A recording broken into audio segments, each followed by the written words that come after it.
Saludo también a la congresista Jennifer Arias, es representante de la Cámara por el departamento del Meta, representante del Partido Centro Democrático. Buenas noches.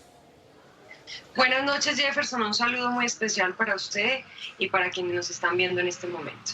Representante, comienzo con usted hablando precisamente de lo que planteábamos en este informe, en la introducción de este programa.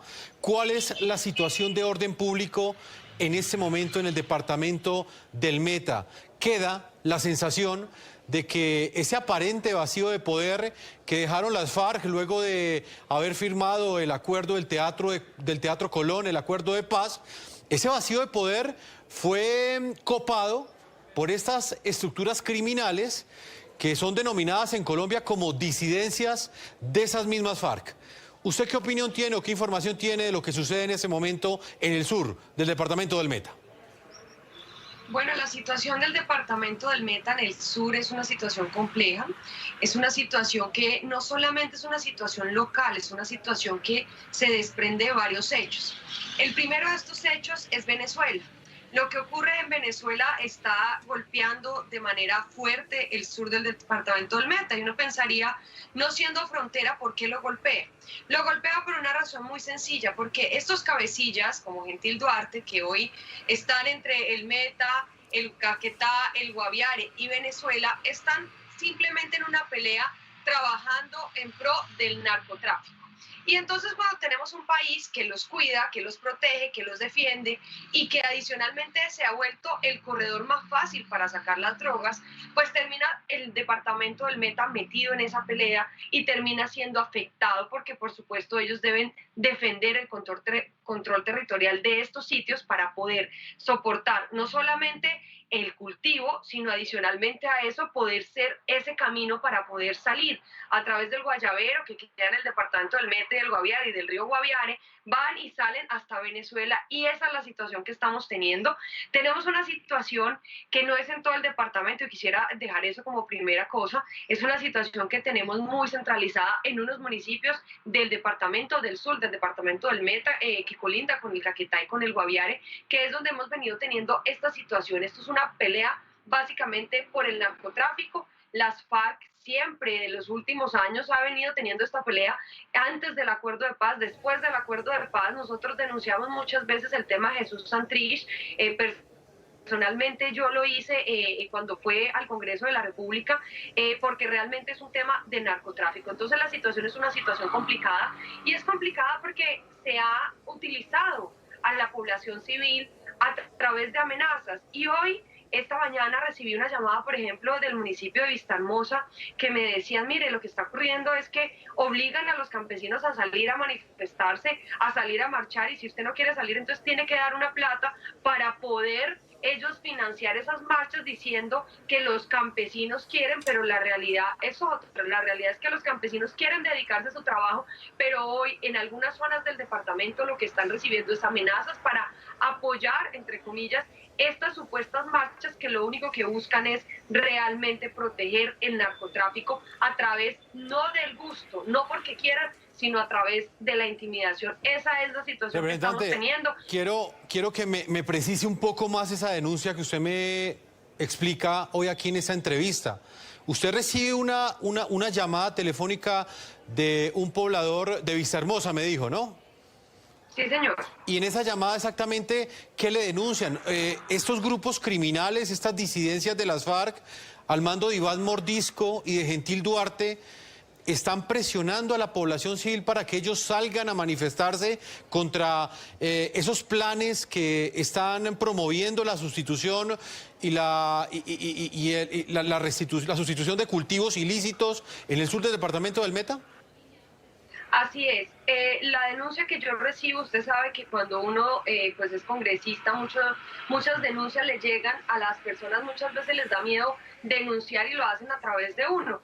Lo que me dijeron fue lo siguiente: están planeando una manifestación en Bogotá entre el 13 o el 16 de julio, no han establecido la fecha, y lo que buscan es hacer parecer que el gobierno a través de la fuerza pública está presionando a los campesinos.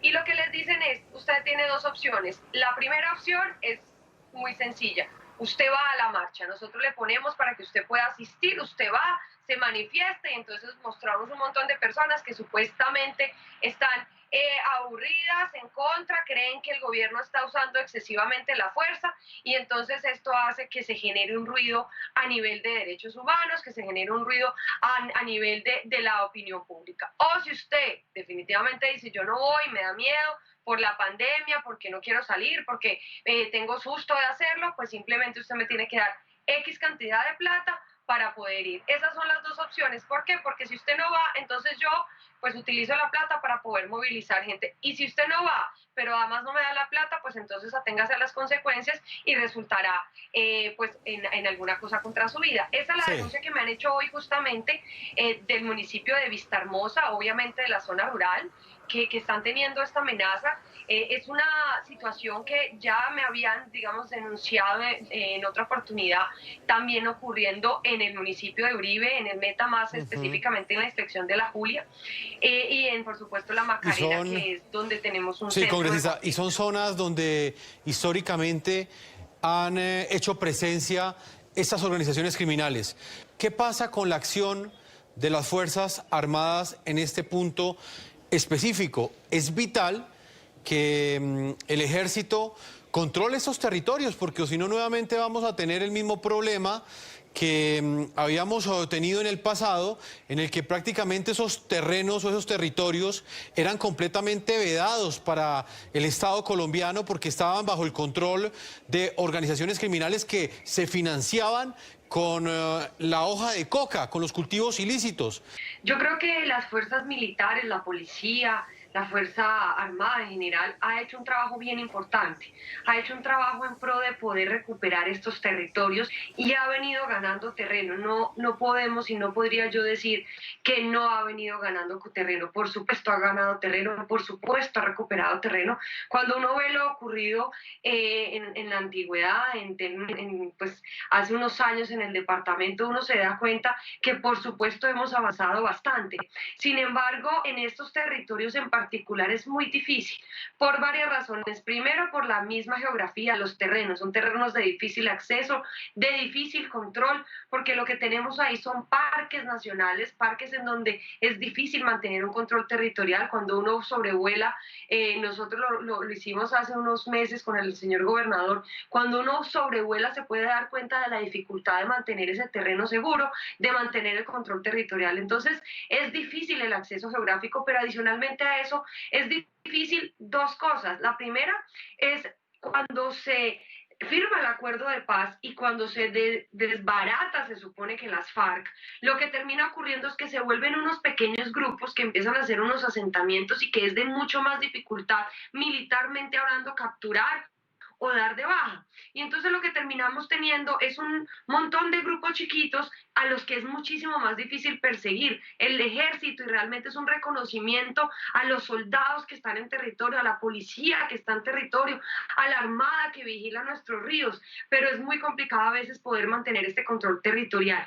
Pero adicionalmente a eso tenemos un tercer problema, y es que como estas personas llevan tantos años ahí controlando estos territorios, pues hay mucho miedo también en la población, y también hay muchas personas infiltradas en la población civil que le da miedo a la población civil que no tiene nada que ver con las FARC a denunciar o decir venga les ayudo para que ustedes puedan capturar a X o a Y. Y esos tres elementos, a mi parecer, son los que más dificultan poder mantener un control territorial. Obviamente también teniendo en cuenta la dificultad, y aquí me quiero referir a un tema en particular, que es la inversión pública, tanto del gobierno municipal, departamental como nacional, en estos territorios que tienen una tradición de abandono por la misma situación. Entonces, la fuerza pública ha hecho todo el esfuerzo, el gobierno nacional, y un reconocimiento al gobernador porque ha estado acompañando a la fuerza pública, porque han hecho un gran esfuerzo, pero necesitamos igual fortalecer y seguir haciendo el esfuerzo. Representante Jennifer Arias del Partido Centro Democrático, también quiero agradecerle su tiempo y vamos a estar al tanto